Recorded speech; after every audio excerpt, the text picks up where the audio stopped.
Aloha and welcome to Spirit Chat Radio.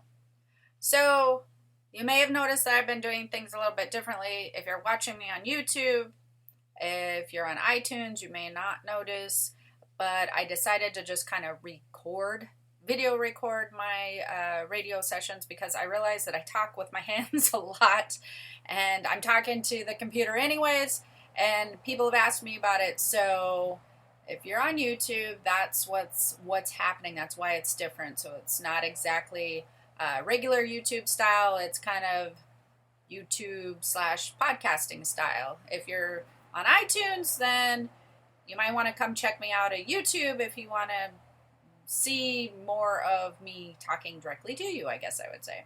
So anyways, that's kind of a different format of what I'm doing right now. Today, I'm going to be talking about 4 ways to reach higher consciousness. And the reason that I wanted to go over this subject and how this kind of came about is because I was doing a master class over at EMPATHS, my Empath University. And we were talking about spirits and spirit communication and stuff. And higher frequency came up, or not higher frequency, higher consciousness came up. And I thought that this was a really good subject to cover because I realized at that point, which is a lot of why I do my podcasts anyways, I realized at that point that I think that a lot of my students and a lot of the people who I was talking to have a misconception when it comes to higher consciousness. And I think that once you understand it, it's really helpful. Because people talk about higher consciousness all the time, right? You're talking about, how am I going to achieve higher consciousness? Or you're under the impression that you're going to hit this huge euphoric state when you reach higher consciousness, and that it has the, I guess I would say, the persona of being very high and very hard to get and unreachable. And that's when it hit me when I was doing the master class. I realized that a lot of people are just striving really hard to reach this state, and they're not really understanding what it is that they're trying to reach. And even when I learned about this a really long time ago when I was younger, and I started kind of thinking, what is this that I'm trying to reach? I discovered that I had been reaching it since I was really, really young, but the way that it was described to me, or the way that people were talking about it, made it seem like something very hard to reach, and something that was this version of yourself that was going to be kind of an excruciating journey to get to, and then all of a sudden you have this euphoria going on. And I wanted to address it because that's not the case. So I had asked one of my students, and I've been asking people since then, what do you think that your higher consciousness is?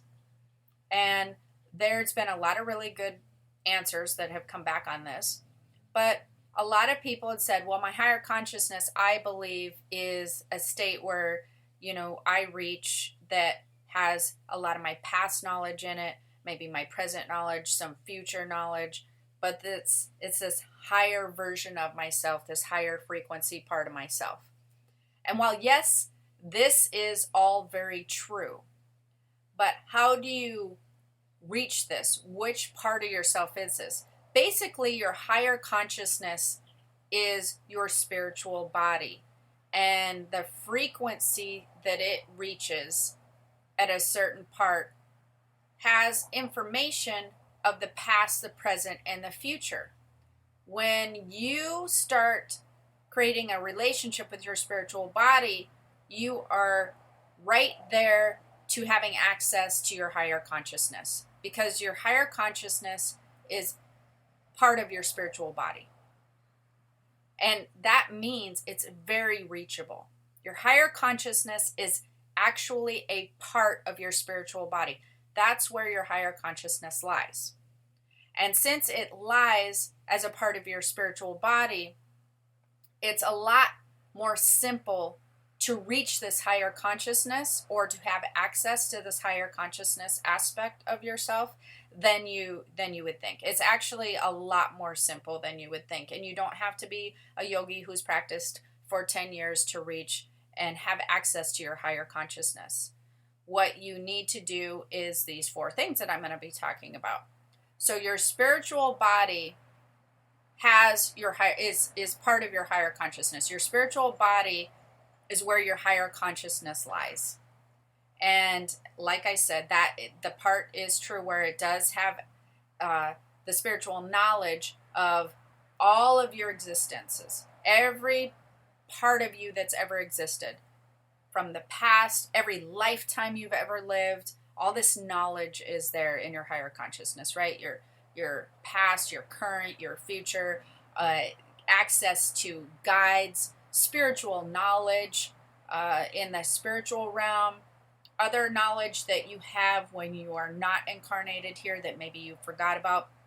This is all in your higher consciousness memory. It is all right there, and that higher consciousness is part of the spiritual body. So let's talk about the 4 ways that you can reach your higher consciousness. The first one is learning how to create a relationship with your spiritual body. That is extremely, extremely important. And you will do this by actually step 2, which I'm kind of going to talk about a little bit in tandem because they sort of work together. So it's learning how to create a relationship with your spiritual body, learning what your spiritual body feels like, learning how the senses are similar to your physical body in a way that you've probably grown up thinking that, oh, this spiritual body sensation is definitely a physical thing that's going on with me. It's learning how to familiarize yourself with your spiritual body, learning how to understand when you're really tuned into it and what that feels like. And it's not always going to feel just super high frequency and high vibe like euphoria type things.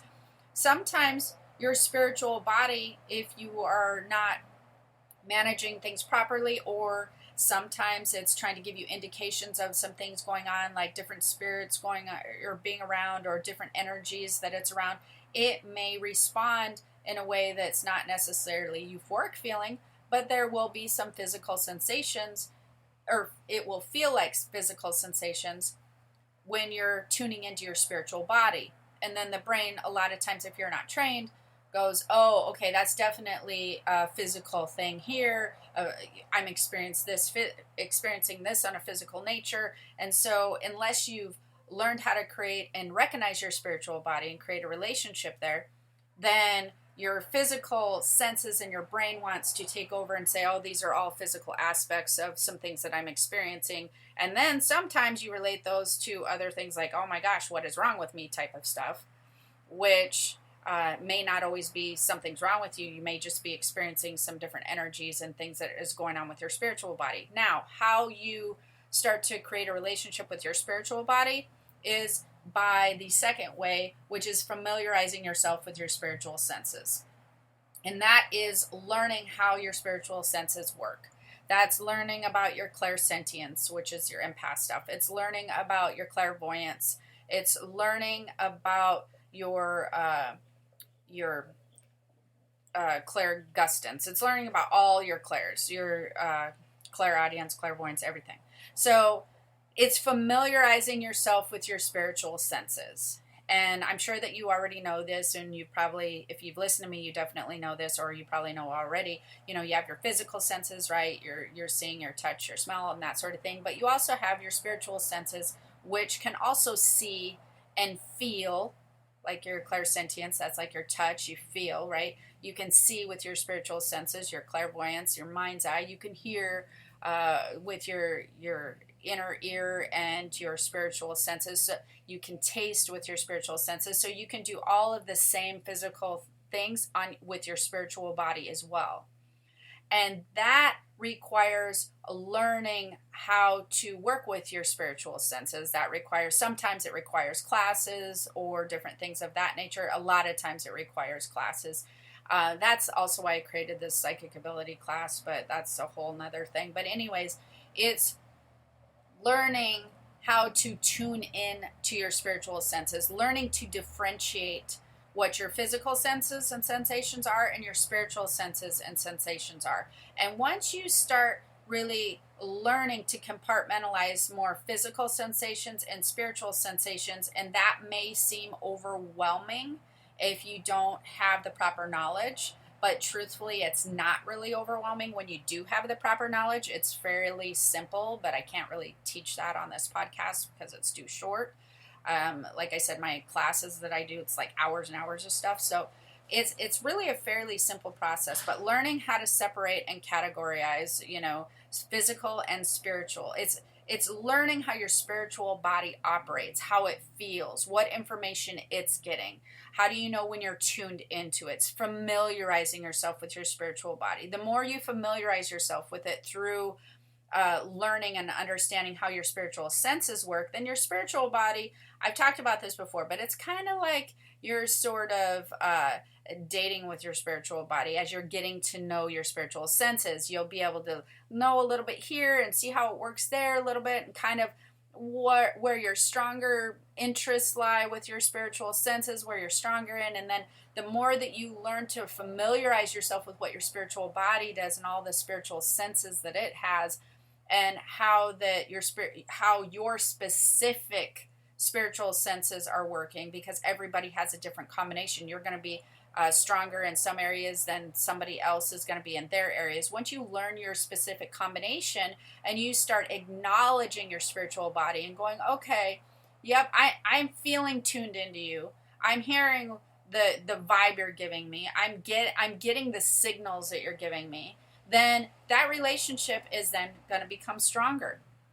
And then those vibes and those sensations are going to get stronger, and they're going to be more easily identified. And then you're going to be going, okay, yep, now we're communicating. Now we're creating this dialogue between the two of us. I know what my spiritual body is saying to me. I'm getting very good, stronger communication, and the signal's getting stronger. Once that happens, your spiritual body then starts opening up to you and going, now I know you're listening to me. I get that you're understanding what's happening. So now here's some information that you might want access to. And that's where you really start to reach the higher consciousness stuff, is by creating this relationship with your spiritual body, really respecting what your spiritual body does, acknowledging that it exists. Because a lot of times I've had clients that they'll say, okay, well, I don't know that this information, I'm not really sure where this information is coming from. But I've told my friend that, okay, here's what I'm seeing about this information. And then I've told my friend, or my friend has said, well, how did you get this information? And is it accurate? And I've had a client say, I know it's accurate because I'm usually right on these things. So I gave thanks to my guide or whoever. I said, okay, I'm acknowledging this. Thank you, etc. I explained to them that I know it's accurate. But then they will tell me, but you know what? I'm not really sure if I have this ability. And I'm thinking, so you're dismissing your ability now. Now you're focused upon, yes, I have it. I'm giving thanks. I know it's pretty accurate because I've had these experiences in the past, but I'm not really sure. That's dismissing your gift at that point. That's dismissing an aspect of your being. So it's like saying, well, you don't really exist. I'm not really sure that you exist, or I'm kind of unsure that you exist, so I'm going to keep you in the closet over here. And I don't want to really show you to people because I'm not really sure I'm going to acknowledge your presence yet, but I'm going to utilize these skills. Do you see what I mean? That's not creating a strong relationship with your spiritual body. That's creating sort of a closet relationship with your spiritual body. You're unsure about it.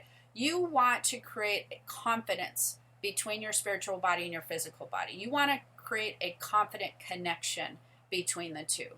And you want to create confidence with your spiritual body, trusting your physical body and what you're doing with your physical brain and trusting that you're creating this strong bond and relationship there.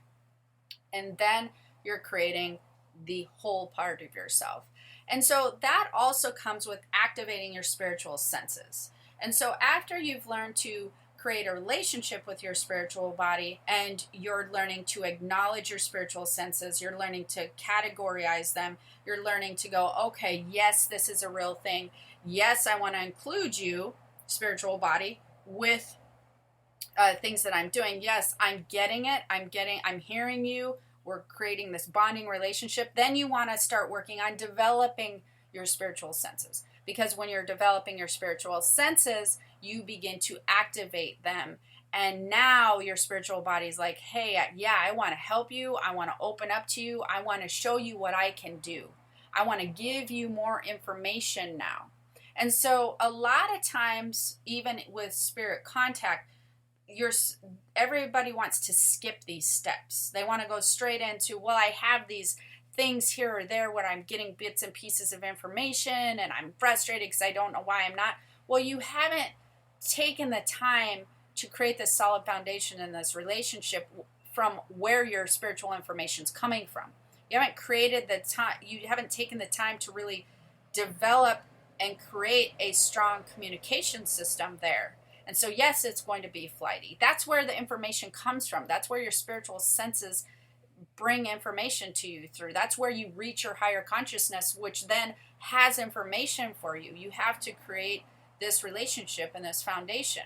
So activating your spiritual senses and actually developing them and using them, that's going to be another extremely important way to reaching your higher consciousness. And then the last one is adapting to spiritual culture and integrating it as part of your life and existence. And that's where I mean, instead of kind of keeping your spiritual self and its senses in the closet and going, you know, I'm not really sure if I believe you, and I'm kind of on the fence, and I'm not really sure I'm ready to acknowledge you yet. That means fully adapting that as part of your family. Your spiritual body is a part of a whole greater you.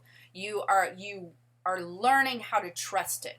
Instead of learning how to distrust it, you're more concentrated and focused upon how can you trust it. Let's create this bonding, trusting relationship. How was I right? How was I accurate? You know what I mean? Everybody discounts it. Well, it probably wasn't this way because of this, and I missed something on that. Well, how were you right? How can you make it? How can you give yourself credit for hearing what your spiritual body was trying to then communicate to you? Where were you right? Where were you accurate? Where were you working together well, as in a good partnership? How did you want to have a positive focus, a positive perspective on your relationship with your spiritual body? And that means including it as part of your actual identity. It means including it and recognizing it as a huge part of your existence.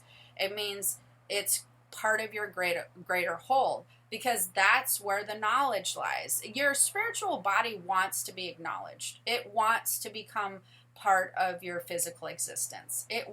In your physical body and brain would love to have this really strong partnership between both bodies. It really craves it. But if it doesn't have the knowledge to then include it, and it doesn't have the permission to go, yes, this is part of my identity, there's a strength here, there's a knowing here, there's so much more to my existence.